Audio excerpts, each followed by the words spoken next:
زموږ او ستاسې څخه مرګ بیخي هېر سوی دی او دا راڅخه هېره ده چې مرګ ناڅاپه راځي او حمله راباندې کوي او چې کله انسان مړ سي بیا نو وروسته څه ورسره کېږي او دی څه کولی سي. دا هر څه زموږ او ستاسې هېر دي. دماغونه مو د لیونیانو غوندې جوړ سوي دي. امام الشیخ حامد اللفاف رحمه الله وایي من اکثر ذکر الموت اکرم بثلاثه اشیاء. که چا مرګ ډیر یادوي نو هغه ته به درې فایدې حاصلې سي. درې ډېرې مهمې فایدې دي. اول شی دا چې انسان مرګ یادوي او مرګ یې په یاد وي چې مرګ راتلونکی دی او ناڅاپه درته راځي. ستا ځواني ستا پوخوالی ستا زړښت نه ګوري چې هر وخت درته رالي بس رالي حمله یې در باندې وکړل. نو د مرګ یاد ساتل درې فایدې لري.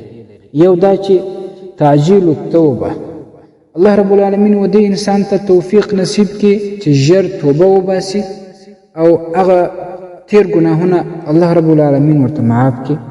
دویمه فایده دا ده چې الله رب العالمین څه ورکړي وي پر هغه باندې نفس قانع سي او د نورو خواهشاتو د نورو غټو غټو فکرونو څخه د ده دا نفس راوګرځول سي او کنټرول سي.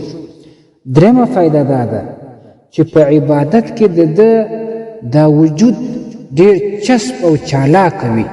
عبادت ته ډېر زړه ورغواړي او د عبادت په ډېر ښه بیداري او ښه چالاکۍ باندې په ښه حضور باندې کوي.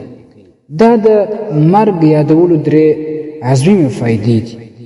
او که چیرې انسان مرګ هیر کوي او دا یې هیره کړل چې مرګ ناڅاپه راتلونکی دی نو هغه به بیا د درو شیانو سره مخ سي.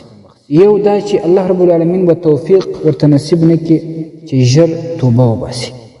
دویم دا چې الله رب العالمین څه ورکړي وي په هغه باندې به راضي نه وي ځکه ده د دې دنیا د ژوند فکر او سوچ اخیستی دی او د ډېرو غټو غټو شانو فکرونه وهي نو چې الله څه ورکړي وي په هغه باندې ناراضه.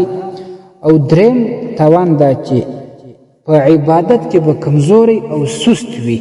کوم عبادت چې ورباندې فرض دی په هغه کې خو بیخي سست وي او نور نوافل چې دي هغه خو بیخي ورنه پاتې وي، کله کله سنت هم ورنه پاتې سي.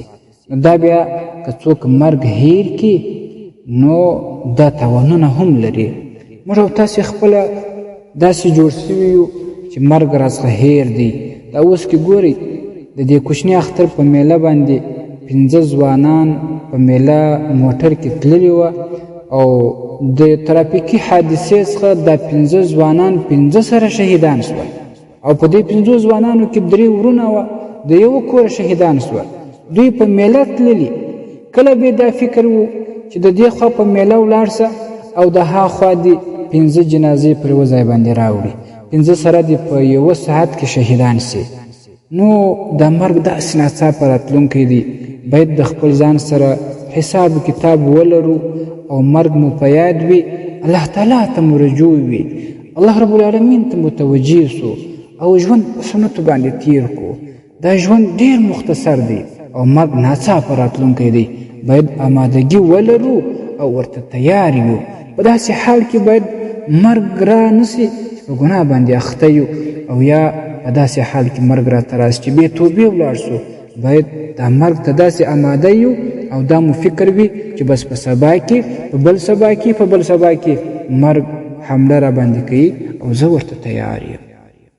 درنو اوریدونکو، تاسو د مفتي حکیم الله صابر الحنفي صاحب و اصلاحي بیان ته غوږ واست چې د معارف الاسلام ادارې لخوا نشر سو.